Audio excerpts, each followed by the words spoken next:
Let me start with this PSA.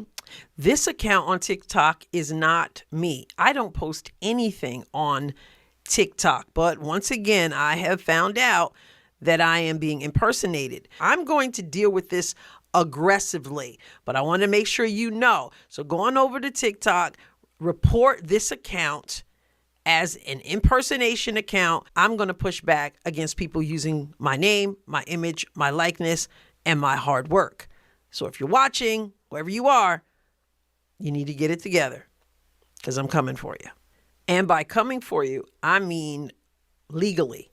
The Adrienne Ross Show falls under my business, Adrienne Ross Communications, and I will use every possible way to protect what I do.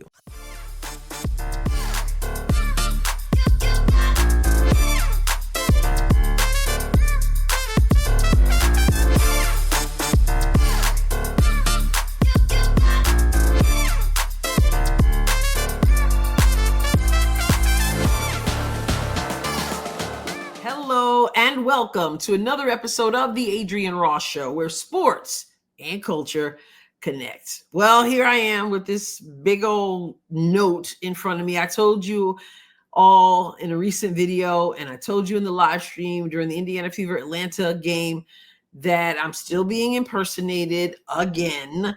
And so I have to take other measures, whether it's a watermark to start, but the legal measures, I have to do all of those things to make sure this person who's stealing my work and who's blocked me thinking I would never detect it is found out. So you guys say you're going to rock with me no matter what, even if I have this sign near my chin. You said, we get it. We understand. It's okay. For a while, you can, you got to do what you got to do. And so here I am. I'm doing it. So for those of you who've never been to the channel before, no, I don't always sit here with this thing in front of me. And a lot of times I'm not even in my living room. I'm in my office, my basketball themed office. But when we have live streams of basketball games, I like to be comfortable in my living room. So here I am. So the notice says I only publish my videos on YouTube. If you're watching this on TikTok, please know it's stolen and I'm being impersonated. Follow The Real Adrienne Ross Show. And there it is, youtube.com, The Adrienne Ross Show.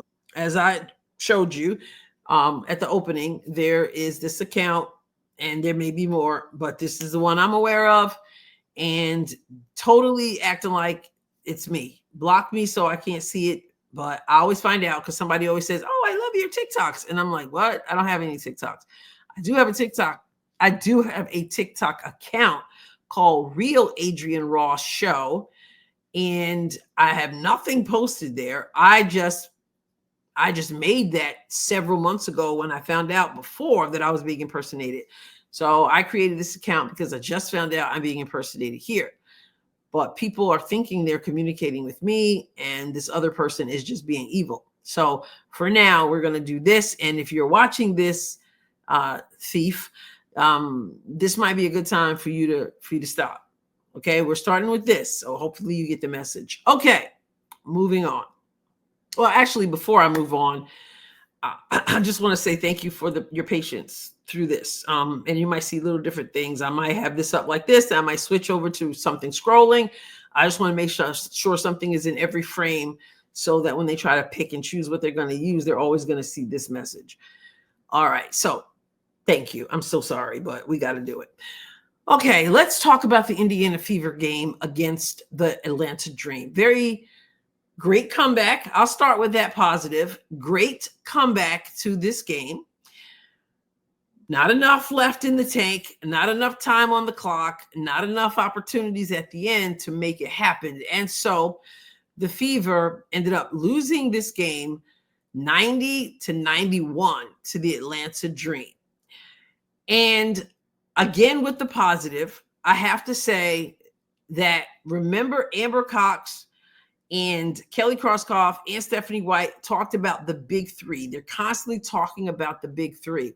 And so I have to shout out the big three because they came to play. Okay, the big three. You had Caitlin Clark with 27 points, 11 assists, 5 rebounds, 2 steals, and only 3 turnovers in this game. You had Kelsey Mitchell and Aaliyah Boston both with 24 points.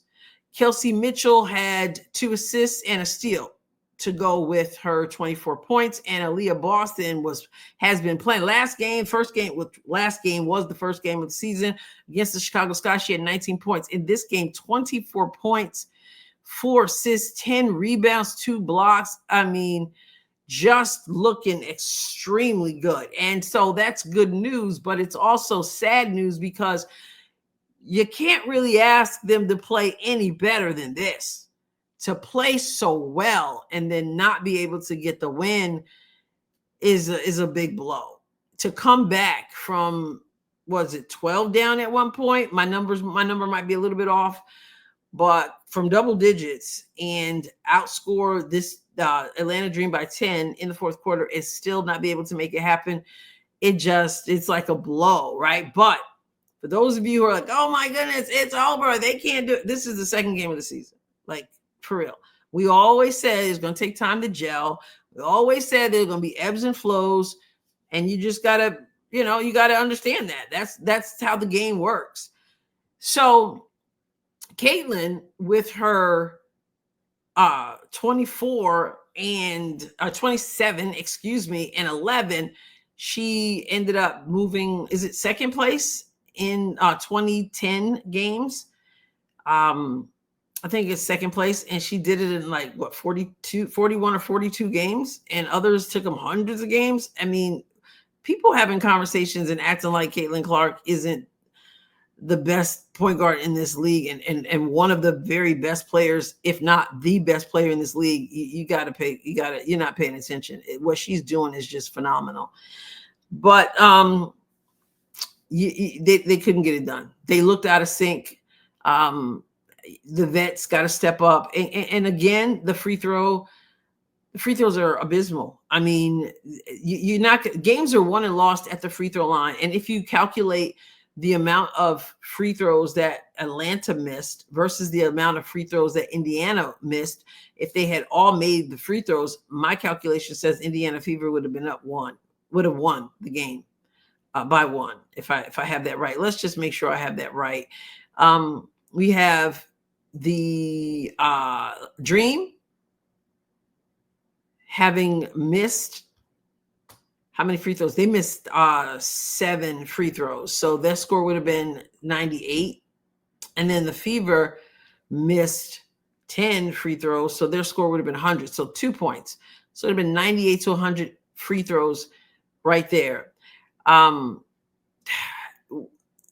Natasha Howard, I looked it up. I think it was 74.6, something like that. Her career free throw percentage. She's got to do better than that. She absolutely has to be able to knock down free throws. It was a problem in the first game. It is a problem in this game. And she's got to do better. I don't know what's going on with DeWanna Bonner. She didn't score. She only played 16 minutes. She seemed out of sync.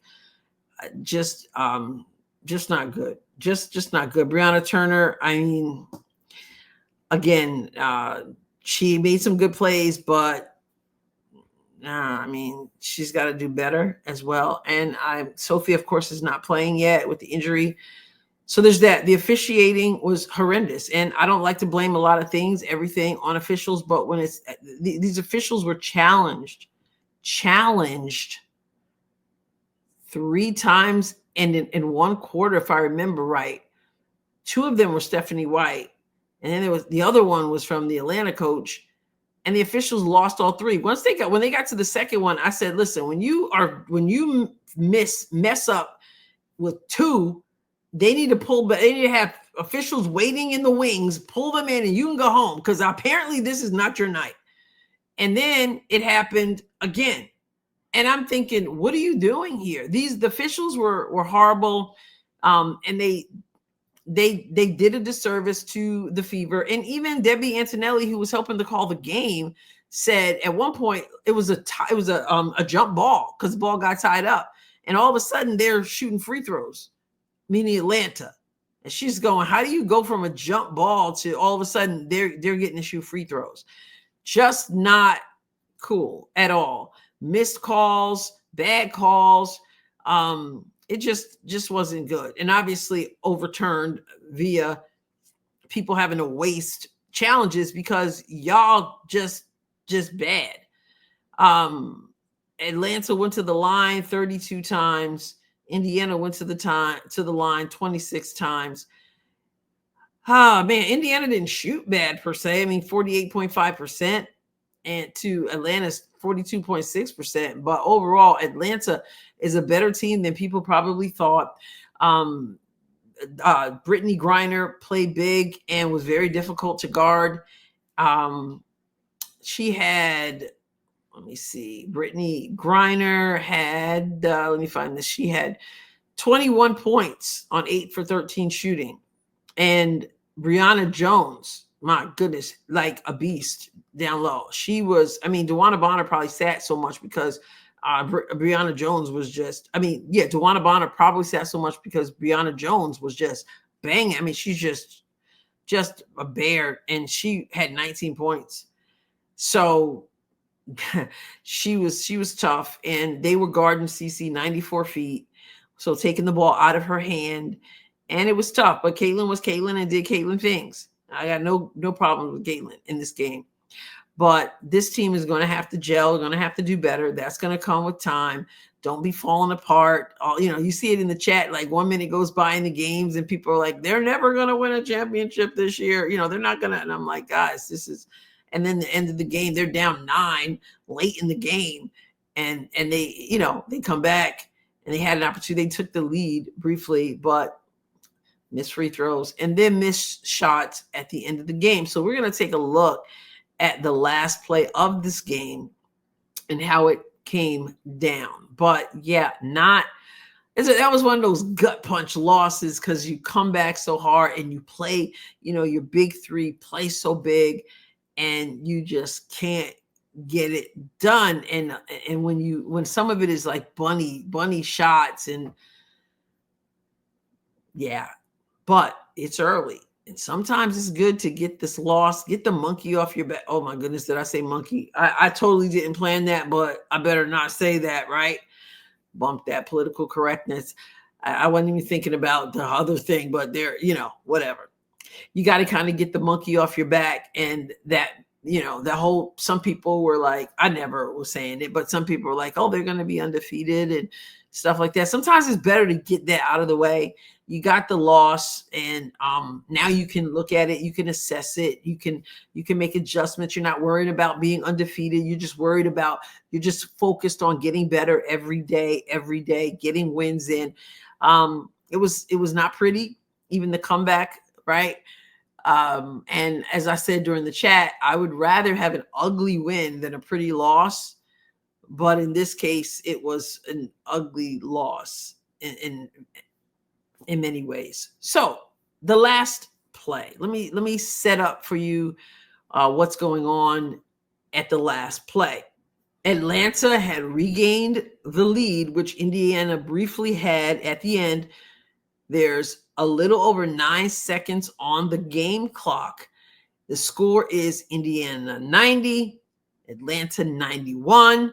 It's Indiana's basketball out of bounds sideline. Now, I wasn't able to show the video footage because YouTube, boom, says copyright problem. So I took snapshots of it. You're not going to have any sound there. You're just going to have images. And I'm going to explain to you what happened on the last play where Indiana had opportunities to win this game in the final seconds. So here in this last play, Atlanta 91, Indiana 90, 9.7 left on the clock. Caitlin, she is inbounding the basketball. Where is she? Oh, there she is. She's inbounding the basketball over here. And then Indiana Fever has it set up right here. You got Leah Boston here on the left block. You've got up top, you've got Natasha Howard. And then down low, in the lowest part, you have Lexi Hall. And then you have Kelsey Mitchell over here. Caitlin is inbounding because she's, frankly, the best passer. So what you see here is Kelsey Mitchell. You can barely see her here, but she turned to set a screen for Lexi Hull. Remember, the two of them were down low. So she turns, she sets the screen for Lexi Hull, and Lexi Hull, you can see right here, she's coming off the screen. So you still have Aaliyah here on the left side of the paint, and you still have Natasha Howard up top, and you still have Caitlin waiting for someone to get open.